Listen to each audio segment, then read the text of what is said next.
सन्माननीय सहदेव बेटकर हे आपल्या स्वगृही मातोश्रीवर आलेले आहेत आणि पक्षप्रमुख माननीय उद्धव साहेबांच्या शुभ हस्ते शिवबंधन बांधून ते पुन्हा एकदा शिवसेना पक्षामध्ये कार्यरत राहणार आहे। आणि आज सहदेव बेटकर यांच्या घर वापसी म्हणजे शिवबंधन बांधण्याच्या कार्यक्रमाप्रसंगी आदरणीय शिवसेना नेते संजय राऊत साहेब आहेत, आदरणीय शिवसेना नेते अरविंद सावंत साहेब आहेत, आमचे माजी आमदार गणपतदादा कदम आहेत, जिल्हा प्रमुख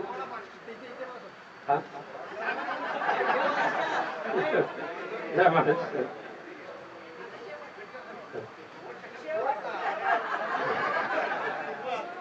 पुन्हा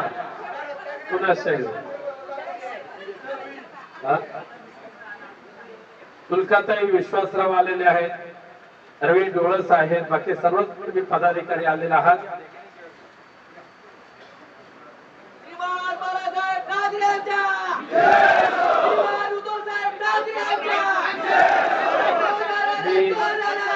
सहदेव माननीय सहदेव बेटकर यांच्या प्रवेशाच्या अनुषंगाने शिवसेना नेते आदरणीय संजय राऊत साहेब यांना शुभेच्छा देण्याची विनंती करतो।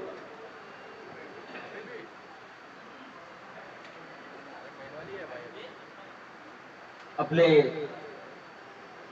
सन्माननीय पक्षप्रमुख उद्धवजी ठाकरे, विनायकजी राऊत,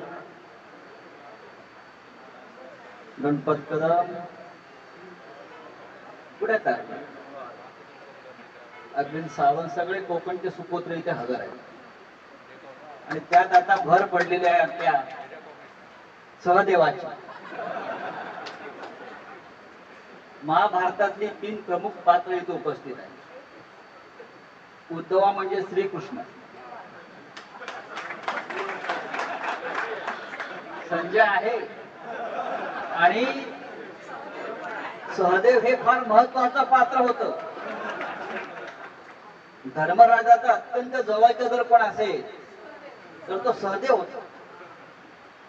आता तो श्रीकृष्णाच्या जवळ आहे। आपण सगळे शिवसेनेचे कार्यकर्ते, शिवसैनिक आहात आणि सहदेवांच्या येण्यानं हे जे नवीन कुरुक्षेत्रावरती महायुद्ध सुरू झालेलं आहे, हे युद्ध आपण जिंकणार आहोत कोकणातलं। आता अनेकांनी सांगितलं सहदेवांना, आता हे शेवटचं मैदान, आता मैदान बदलायचं नाही। आता ह्याच मैदानात रत्नागिरी जिल्हा हा परत संपूर्ण भगवा हे ठेकेदारांचं राज्य संपवून टाका। मी उद्धव साहेबांना इतकं सांगेन, साहेब कोकण असेल किंवा संपूर्ण महाराष्ट्र असेल, हे आपण समोर पहा, एका कार्यकर्त्याच्या प्रवेशासाठी कोकणातून किती शिवसैनिक आणि किती कार्यकर्ते आले। सगळं जागेवर आहे, फक्त हवा आहे बाहेर। त्या हवेची दिशा सुद्धा बदलताना मला दिसते। आपण फक्त कोकणामध्ये एक दौरा करा, बरोबर ना? आपण कोकणच्या भूमीवर फक्त पाय ठेवा, आपण पहा कशी दाणादाण उडते ते। एक गद्दार राहणार ना औषधाला शिल्लक, ही सत्ता बित्ता आम्हाला नका तुम्ही घाबरवू। कोकणामध्ये आम्ही खूप लढाया केलेल्या आहेत, ही का पहिली वेळ आहे का? तेव्हा सहदेवजी आपल्याला हे लक्षात ठेवायचं आहे की लढणाऱ्या शिवसैनिकांना आपल्याला ताकद द्यायची आहे। आपला शिवसेना परिवारात प्रवेश झालेला आहे माननीय उद्धवजींच्या उपस्थितीत। नक्कीच आपल्याला पुढल्या भविष्यामध्ये राजकीय दृष्ट्या, सामाजिक दृष्ट्या त्याचा खूप फायदा झाल्याशिवाय राहणार नाही। पण आपली जी ताकद आहे ती यांच्या मागे उभी करा। जय हिंद, जय महाराष्ट्र। आणि मी माननीय बेटकर बोलतील आता स्वतः। सदैवजी बोल।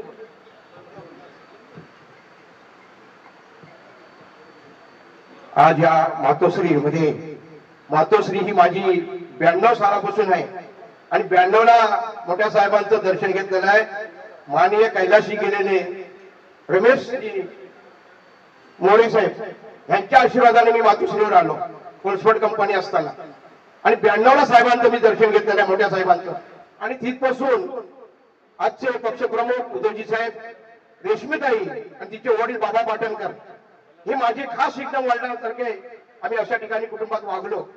परंतु तुम्हाला माझी एकच एवढं सांगण्याची विनंती आहे, मी कुठेही नाराज नाही, परंतु थोडासा मंडणगडवरून काय घटना घडली आणि आम्हाला रत्नागिरी जिल्हा आम्ही भडकवलं नव्हतं. संपूर्ण बहुजन समाज, ओबीसी समाज आणि सगळा मोठा समाज राऊत साहेबांना, विनायक राऊत साहेबांना सगळ्यांना माहिती आहे, आणि ह्याच्यातून दिलेली थोडी बाजूला गेली, नाराजी झाली, म्हणून मी कुठे नाराज झालेलो नाहीये आणि माझ्या कुटुंबावर मी कुठे टीका निंदा काही केलेली नाही.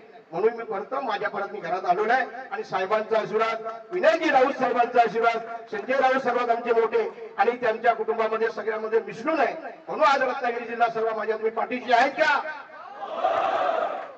आज साहेब तुम्हाला माझी एकच विनंती आहे, मी जरी असा जरी साधा बोळा असलो तरी आज मनभावनेने लोकांना सगळ्यांचा विष्णू आहे, हा कोण आहे तो कोण, असं मी कधीच कोणाला कमी लेखलेलं नाही. म्हणून सगळा रत्नागिरी जिल्हा आणि तुम्ही माझ्या डोक्यात संजय राऊत साहेब आहेत, विनायक राऊत साहेब आणि तुम्ही मातोश्रीचे माझे सर्वांचे लाडके तुम्ही. आणि लोक साहेब काळागाळ्यातून अजून मी सगळी चौकशी केली, मंडणगडला परवा दिवशी होतो, मंडणगडला बोलतायत 82,000 आम्ही मतदान दिलं, लोकांना घडवलं, परंतु आता आम्ही आमचा माणूस कोणी येईल त्याला टीका लावल्याशिवाय आम्ही राहणार नाही, ही भावना साहेब दिलेली आहे. आणि मंडणगड आम्ही 3 दिवस होतो, काय करा साहेब, बघा सगळ्यांचा आशीर्वाद घेऊन या, मातोश्रीशिवाय पर्याय नाही आहे. म्हणून साहेब मी माझ्या पर्णा घरात आलेलो आहे. आता माझा शेवटचा आणि शिरोमध्ये तुमचा आशीर्वाद घ्यायला, पुन्हा इकडे तिकडे गेलो नाही, काँग्रेसमध्ये गेलो होतो, का काँग्रेसला गेलो, श्यामराव पेजी साहेब होते, त्यानंतर काहीतरी घडेल, पण ते काही नाही, तो मी आपला पक्ष आपल्या बरोबर आहे, त्यांना सगळ्यांना घेऊन आपण या ठिकाणी तुमचं नाव कोरल्याशिवाय, ब्रह्म विष्णू महेश कोरल्याशिवाय राहणार नाही, अशी तुम्हाला सगळ्यांना धन्यवाद देतो. इथं थांबतो. जय हिंद, जय महाराष्ट्र.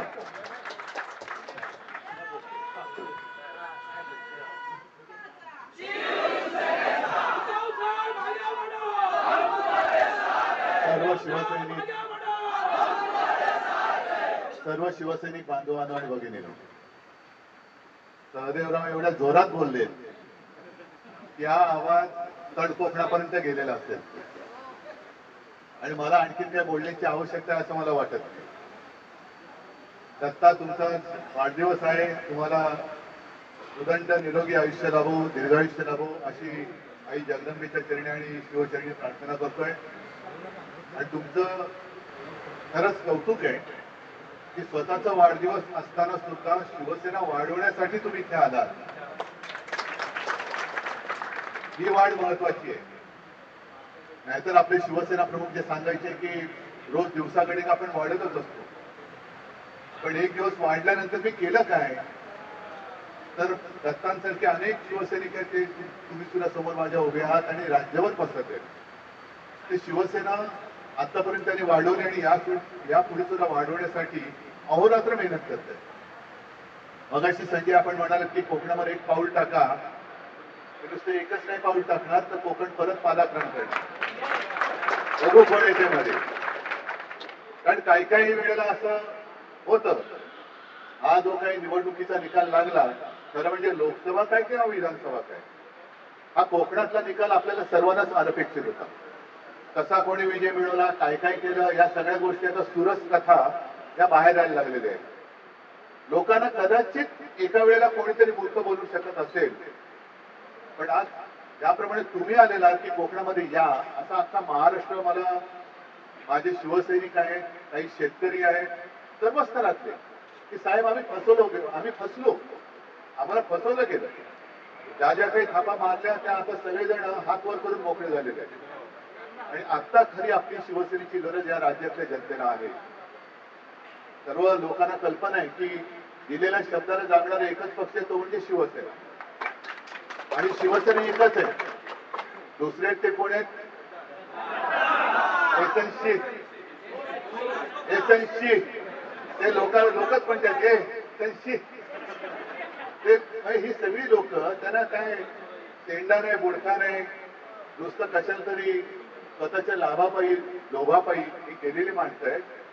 गेलात, मोठे झालात, ठीक आहे, पण तुम्हाला ज्याने मोठं केलं ती सगळी साधी माणसं माझ्यासोबत आहे. त्याच्यामुळे मला चिंता नाहीये. मी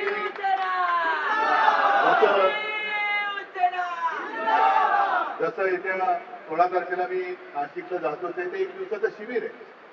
याचा अर्थ असं नाही की मी नाशिकचा मोठा दौरा करतोय, नाही, नाशिकला शिबिर घेतोय.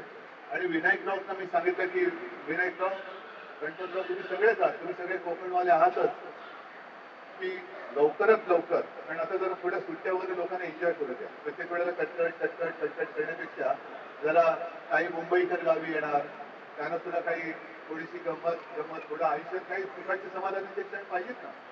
आणि नंतर मात्र माझा सलग दौरा अगदी तळ कोकणापासून वरपर्यंत हा मी करणार आहे.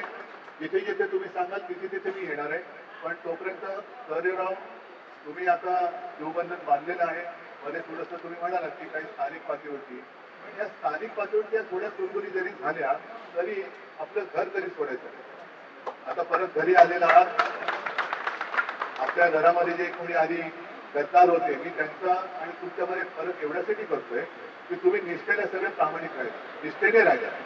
आणि आज सुद्धा तसं पाहिलं तर जे जात आहेत त्यांच्या लेखी आपल्याकडे काही नसेल, पण माझ्यासाठी तुम्ही सगळेजण आहात हेच केवढं तरी माझं मोठं वेगळं. आणि तुम्हाला सगळ्यांना जसं मी आपल्या जिल्हा प्रमुखांना शुभेच्छा दिल्या तसं तुम्हाला सुद्धा उदंड निरोगी दीर्घायुष्य लाभो अशी शिवचरणी प्रार्थना करतो. असेच सगळे येत राहा, मी पण तुमच्याकडे येईन. आणि परत एकदा आपला कोकण पूर्ण वरपासून खालपर्यंत, खालपासून वरपर्यंत एकही कोपरा असं सोडायचं नाही की जिकडे भगवा फडकलेला असेल. सगळ्यांना शुभेच्छा देतो. जय हिंद, जय महाराष्ट्र.